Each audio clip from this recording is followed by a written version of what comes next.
you'll see seed go from seed back to seed again. Where it started, it ends. My name is Nelson Royce. I'm a farmer and seed dealer in Hondo, Texas. I'm the farm manager at Royce Farms and Royce Ag Services. I grow 1,500 acres of crops, mainly corn, grain, sorghum, wheat, oat, cotton, sesame. Corn is important to me because you can use it for so many things. We've been growing it on this farm for generations. It is part of our livelihood, and I think it's important for our community as a whole.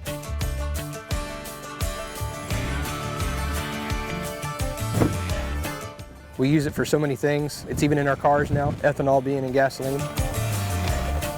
I like to see myself as not just a producer, but I like to educate people as well about the nutritional value of their food and what it takes to get it there. I don't think many people realize when you walk through a grocery store, you're consuming things from all over the world, and there's a lot that goes into the process of getting all of those foods onto your table, regardless of what the crop is. I can remember as a kid in the 80s, my dad had a tractor that was less than half this horsepower and half as big. So I have 12 rows on this planter. He was planting with a 6-row. And he didn't have a strip tiller. He had to plow 5 or 6 times to get the ground smooth and good enough to get a crop to grow in it. As an end product, some of the white corn seed that I sell eventually ends up in a bag of HEB corn chips. Dry corn, I'm sure we eat a couple of 100 pounds a year, which really isn't that much compared to what we produce, but we probably eat more corn than the average person.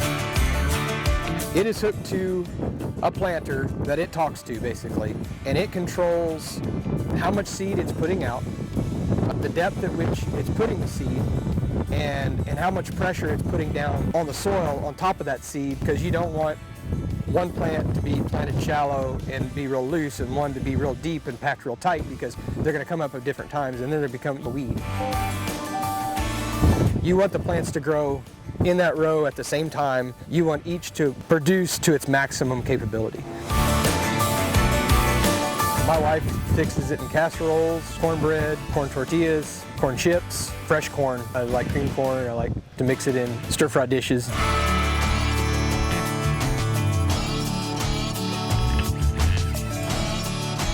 I start off with working with producers and figuring out what seed they're going to need for what kind of end user they're going to produce for, whether it's going to be feed or food.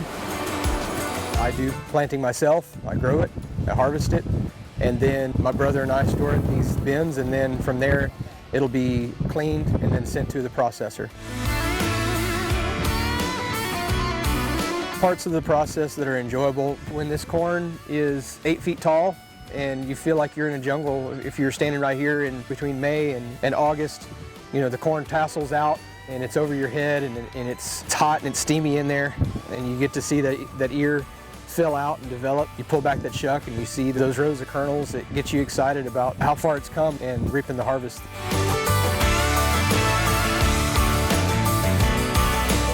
I have a responsibility to produce a crop, not just to feed my family, but to feed yours. I'm proud of what I do and glad to be here.